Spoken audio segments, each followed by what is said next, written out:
अस्सलाम वालेकुम। पाकिस्तान में इस वक्त शाम के 7, भारत में 7:30 और यहाँ हमारे स्टूडियोज की घड़ियों में सुबह के 10 बज रहे हैं। वॉइस ऑफ अमेरिका वाशिंगटन की उर्दू सर्विस से हमारी बाकायदा नशरियात का आगाज होता है। पहले घंटे के लिए मैं हूँ आपका मेजबान खालिद हमीद। जैसा कि आप देख रहे हैं, फेसबुक लाइव पर हम आपके सामने हैं और वेबसाइट और रेडियो पर हमारा ये 1 घंटे का न्यूज शो जारी रहेगा। तो आगाज करते हैं पहले आज की अहम खबरों की सुर्खियों से। तालिबान ने अफगान हुकूमत के साथ सियासी मुफाहमत के इम्कान को मुस्तरद किया है और जंग का शिकार वोटरों पर जोर दिया है कि वो आने वाले इंतखाबात का बॉयकॉट करें। तालिबान ने इल्जाम लगाया है कि ये इंतखाबात एक जाली मशक है जो अमरीका और गैर मुल्की काबिज फौजों की ईमा पर हो रही है। भारत की सुप्रीम कोर्ट ने आज जम्मू और कश्मीर हुकूमत से कहा है कि वो उस 8 साल बच्ची के खानदान को सिक्योरिटी फराहम करे जिसे जनवरी में अगवा करने के बाद टॉर्चर और ज्यादती का निशाना बनाया गया था। बांग्लादेश की हुकूमत ने म्यांमार के इस दावे को मुस्तरद किया है कि उसने रोहिंग्या पनागुजीनों के खानदान को वापस ले लिया है। और शिमाली माली में अक़वाम मुत्तहिदा के फौजी कैंप पर हफ्ते के रोज एक मोहलिक शिद्दत पसंद हमले की अक़वाम मुत्तहिदा की सलामती कौंसिल ने सख्त तरीन अल्फाज में मजम्मत की है। एक तरफ व्हाइट हाउस का कहना है कि अमरीका शाम से अपने फौजियों को जल्द वापस बुला लेगा, मगर फ्रांस के सदर का इसरार है कि सदर ट्रंप शाम में अमरीकी फौज को मजीद अरसे के लिए मुतय्यन करने पर कायल हो गए हैं। और अमरीकी अहदेदारों ने इतवार के दिन शाम पर इत्तेहादियों के मिसाइल हमलों का ये कहते हुए दिफा किया है कि मिसाइलों ने सदर बशार अल असद के गैर कानूनी कीमियावी हथियारों की तनसीबात को निशाना बनाया। पीर के रोज यूरोपीय यूनियन के वज़राए खारजा और पार्लियामेंट का इजलास हुआ, जिसमें शाम पर अमरीका, फ्रांस और बरतानिया के मुश्तरका मिसाइल हमले के असरात का जायजा लिया गया है। ये थीं 6 सुर्खियां और इनकी तफसील कुछ देर के बाद। और अब खबरों की तफसील। पाकिस्तान में इंसानी हुकूक की एक गैर जानिबदार तंजीम human rights commission of Pakistan HRCP ने अपनी सालाना रिपोर्ट में कहा है कि मुल्क में इंसानी हुकूक की सूरत हाल अब भी बाइस तशवीश है। साल सन 2017 से मुताल्लिक अपनी सालाना रिपोर्ट में HRCP ने कहा है कि मुल्क में जबरी गुमशुदगियां, आज़ादी इजहार पर कदगन और मजहबी अक़लियतों को दरपेश खतरात अब भी इंसानी हुकूक के बड़े मसाइल हैं। इस पर तफसीली बात करने के लिए हम चलते हैं इस्लामाबाद, जहां हमारे नुमाइंदे हैं मोहम्मद इश्तियाक। आप इस बारे में जी, इंसानी हुकूक कमीशन पाकिस्तान ने साल 2017 के हवाले से अपनी रिपोर्ट का इजरा आज इस्लामाबाद में किया। इसमें ये कहा गया कि पाकिस्तान में अब भी इंसानी हुकूक की सूरत हाल कोई तसल्ली बख्श नहीं है और माजी के बरसों की तरह इस मरतबा भी उन मसाइल की निशानदही की गई है जो इंसानी हुकूक के हवाले से आम लोगों को दरपेश है। खास तौर पर यह कहा गया है कि जबरी गुमशुदगियों का सिलसिला अब भी जारी है और इस साथ साथ पाकिस्तान में आबाद जो दीगर मज़ाहिब से ताल्लुक़ रखने वाली बरादरियां हैं उनको भी मुश्किलात का सामना है और उन पर हमलों में इजाफा हुआ है, जबकि आज़ादी इजहार के हवाले से भी लोगों को आज़ादी नहीं है, जहां उनको बाज़ जगह पर रियासत की तरफ से मुश्किलात का सामना करना पड़ता है। वहीं गैर रियासती अनासर भी ऐसे अफराद के लिए एक चैलेंज है जो कि अपने अकीदे या अपने मजहब के मुताबिक आवाज बुलंद करना चाहते हैं। ये साथ ये भी कहा गया है कि हुकूमत को इस हवाले से तजावीज़ भी दी गई हैं इस रिपोर्ट में कि इन मसाइल को कैसे हल किया जा सकता है, क्योंकि अब तक की जो सूरत हाल थी उसके बारे में जब भी HRCP अपनी रिपोर्ट जारी करती है तो हुकूमत को भी इसके बारे में आगाह किया जाता है ताकि इस बारे में कोई अमली इक़दाम किए जाएं।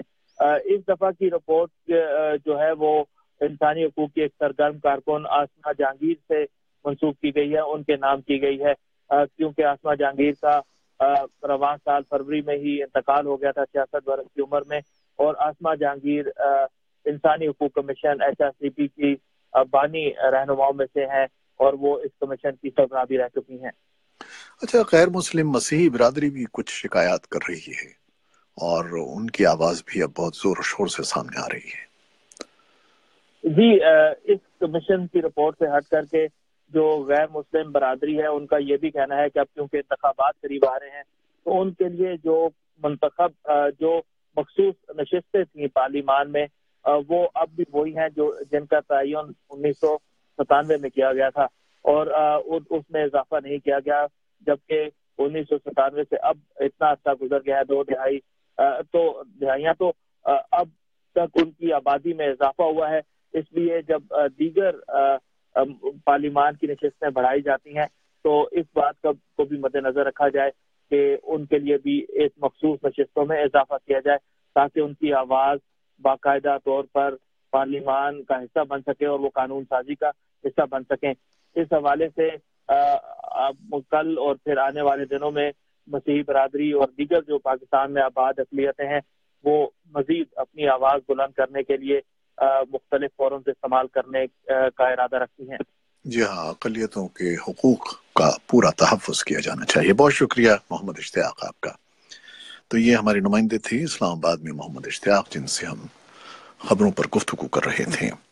اور اب کچھ مزید خبریں۔ طالبان نے افغان حکومت کے ساتھ سیاسی مفاہمت کے امکان کو مسترد کیا ہے اور جنگ کا شکار ووٹروں پر زور دیا ہے کہ وہ آنے والے انتخابات کا بائیکاٹ کریں۔ طالبان نے الزام لگایا ہے کہ یہ انتخابات ایک جعلی مشق ہے جو امریکہ اور غیر ملکی قابض فوجوں کی ایما پر ہو رہی ہے۔ یہ بیان صدر اشرف غنی کی ہفتے کے روز کی اس اپیل کے جواب میں آیا ہے جس میں انہوں نے ایک بار پھر طالبان کو امن بات چیت میں شرکت کی دعوت دی تھی اور کہا تھا کہ افغانستان میں 20 اکتوبر کو ہونے والے انتخابات میں بطور جماعت حصہ لیں۔ اشرف غنی نے فروری میں یہ غیر مشروط پیشکش کی تھی۔ ان کے اس اقدام کو ملکی سطح پر اور افغانستان کے بین الاقوامی ساجھیداروں نے سراہا تھا۔ بھارت کی سپریم کورٹ نے آج جموں اور کشمیر حکومت سے کہا ہے کہ وہ اس 8 سالہ بچی کے خاندان کو سیکیورٹی فراہم کرے جسے جنوری میں اغوا کرنے کے بعد ٹارچر اور زیادتی کا نشانہ بنایا گیا تھا، پھر قتل کر دیا گیا تھا۔ بچی کے والد نے عدالت عظمیٰ کو بتایا تھا کہ ان کے خاندان کو دھمکیوں کا سامنا ہے۔ اس بارے میں ہمارے پاس ایک رپورٹ ہے جو کچھ دیر میں ہم آپ کے لیے پیش کریں گے۔ بنگلہ دیش کی حکومت نے میانمار کے اس دعوے کو مسترد کیا ہے کہ اس نے روہنگیا پناہ گزینوں کے خاندان کو واپس لے لیا ہے۔ بنگلہ دیش کے امداد اور مہاجرین کی واپسی کے کمشنر عبدالکلام نے کہا کہ اس خاندان نے کبھی بنگلہ دیش کی سرحد پار نہیں کی۔ انہوں نے اتوار کے روز رائٹرز کو بتایا کہ یہ محض پروپیگنڈا ہے۔ بنگلہ دیش کے وزیر داخلہ عبدالزمان خان نے کہا کہ میانمار کا یہ اعلان صرف ایک دھوکہ ہے۔ انسانی حقوق گروپوں کا بھی کہنا ہے کہ یہ اقدام جھوٹی شہرت حاصل کرنے کی کرتب بازی ہے کیونکہ واپس لوٹنے والے روہنگیا پناہ گزینوں کی سیکیورٹی خدشات دور نہیں کیے گئے ہیں۔ اقوام متحدہ کے پناہ گزین گروپ نے جمعے کے روز کہا کہ میانمار میں حالات سازگار اور محفوظ نہیں ہیں۔ شمالی مالی میں اقوام متحدہ کی فوجی کیمپ پر ہفتے کے روز ایک مہلک شدت پسند حملے کی اقوام متحدہ کی سلامتی کونسل نے سخت ترین الفاظ میں مذمت کی ہے۔ اقوام متحدہ کا برکینا فاسو کا ایک امن فوجی ٹمبکٹو پر اس حملے میں ہلاک اور متعدد افراد زخمی ہو گئے، جن میں 7 فرانسیسی فوجی شامل ہیں۔ ایسوسی ایٹڈ پریس نے اطلاع دی ہے کہ 15 حملہ آور ایک جوابی حملے میں ہلاک ہوئے ہیں۔ اور روس نے پیر کے روز کہا ہے کہ وہ حقائق معلوم کرنے کے اس مشن میں مداخلت نہیں کرے گا جو شامی دارالحکومت کے نزدیک پچھلے ہفتے مبینہ کیمیائی حملے کی تحقیقات کر رہا ہے۔ کیمیائی ہتھیاروں کی ممانعت کی بین الاقوامی تنظیم نے ایک ٹیم شام بھیجی ہے جو دوما میں ہونے والے حملوں کی تحقیقات کرے گی۔ تنظیم نے پیر کے روز ہیگ میں صورتحال پر غور کیا۔ برطانیہ، فرانس اور امریکہ سب کا کہنا ہے کہ بشار الاسد کی فورسز دوما میں کیمیائی ہتھیاروں کے استعمال کی ذمہ دار ہیں۔ شام اور روس اس الزام سے انکار کرتا ہے۔ تینوں مغربی اتحادیوں نے ہفتے کے روز مشترکہ فضائی حملے کیے اور شامی کیمیائی پروگرام منسلک تنصیبات کو نشانہ بنایا۔ امریکہ کے وفاقی تحقیقاتی ادارے FBI کے سابق سربراہ جیمز کومی نے الزام لگایا ہے کہ ڈونلڈ ٹرمپ صدارت کے لیے اخلاقی طور پر نااہل ہیں اور ان کے بقول بعض ایسے شواہد بھی ہیں جن سے پتہ چلتا ہے کہ صدر نے انصاف کی راہ میں رکاوٹ ڈالنے کی کوشش کی ہے۔ اتوار کی شب امریکی چینل ABC نیوز پر نشر کیے جانے والے ایک انٹرویو میں FBI کے سابق سربراہ کا کہنا تھا کہ امریکہ کے صدر کو ان تمام اقدار کا احترام کرنا اور ان پر کاربند رہنا چاہیے جو امریکہ کی بنیاد ہیں۔ انہوں نے کہا کہ ان تمام اقدار میں سب سے اہم سچا ہونا ہے جس پر صدر ٹرمپ پورا اترنے کے قابل نہیں ہیں۔ جیمز کومی نے صدر ٹرمپ کی صدارت کو جنگل کی آگ سے تشبیہ دیتے ہوئے کہا کہ یہ دور امریکہ کی اقدار اور روایات کو بری طرح تباہ کر رہا ہے۔ जेम्स कॉमी इन दिनों अपनी किताब की तशहीर में मसरूफ हैं, जो रवा हफ्ते फरोख्त के लिए पेश की जा रही है। उनका इतवार का इंटरव्यू भी किताब की तशहीरी मुहिम का सिलसिला था। ये थीं कुछ खबरें और रिपोर्टें जो फेसबुक लाइव पर हमने आपके लिए पेश की। वेबसाइट और रेडियो पर अभी हमारा ये शो जारी है, हमारे साथ रहिएगा। फेसबुक लाइव से इजाजत लेते हैं। अल्लाह हाफिज।